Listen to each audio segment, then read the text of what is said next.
My name's Bob Torrance. I'm one of the organisers of Scotfairs Antique, Vintage and Collectors Fairs. I have been organising fairs in Ayr since 1977, and I must confess I'm quite surprised that we're still going strong. If you're buying from somebody who's knowledgeable, you know it's right. You could buy a fake in auction online, it's terrible. So that's really the reason why it's so successful. Well, my speciality is, thanks to my wife, she got me interested in is antique and estate jewellery.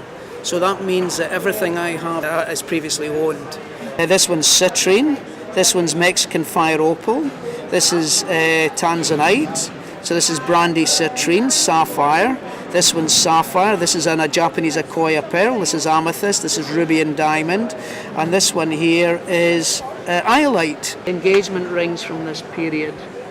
So this one was made in 1909. It's a sapphire and diamond, so it was given to some young lucky lady in 1909. You can imagine her putting that on her finger for the first time, and so excited that the love of her life is proposed to her. 2 years before the First World War, possibly the fiancé went off to war and never came back, because this ring has certainly not been worn. It's engraved 1912, so it's kind of sad, but it's nice that it still survived. I've lived in Scotland for 50 odd years. My parents are Scottish, but I got born down the south of England, unfortunately. But my dad got me collecting when I was about 12 by giving me his collection of old cigarette cards. I'll put out ones at £5, £10, even £40. But at the back, I'll keep ones like there's a North of Scotland bank from 1910, £1 note. These are what people carried in their pocket.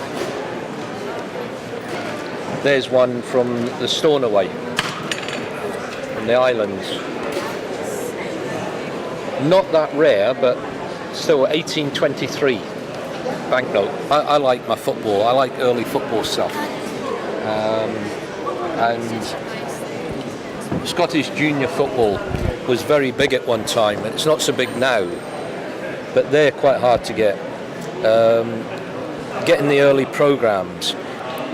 Anything after 1960 tends to be quite common. Before 1960, people didn't have money. After the war, there was a lack of money, so programmes are scarce. Once the 60s came, money became quite abundant, So people started buying up programmes. So a 1954-55 such as this is quite rare. I looked at costume jewellery when it was ignored over 50 years ago, thinking that there's so much good stuff there, why is it not? Just because it wasn't gold or diamond? But some of it can be worth more than gold and diamonds, depending on the designer. Up to 2 years ago, I didn't realize those particular necklaces were Chanel. They've got the S mark, which stands for Alfredo Seguso, and he only made these necklaces for Madame Chanel to be sold in the Recambon in Paris. I don't know whether one should say it, but he had a liaison with Madame Chanel. In London, when I started, all the people that did the real jewels used to laugh at me, saying, "Have you seen him with his glass?"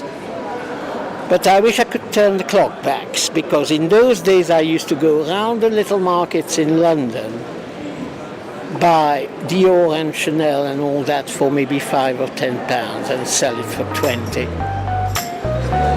But it's no longer the case.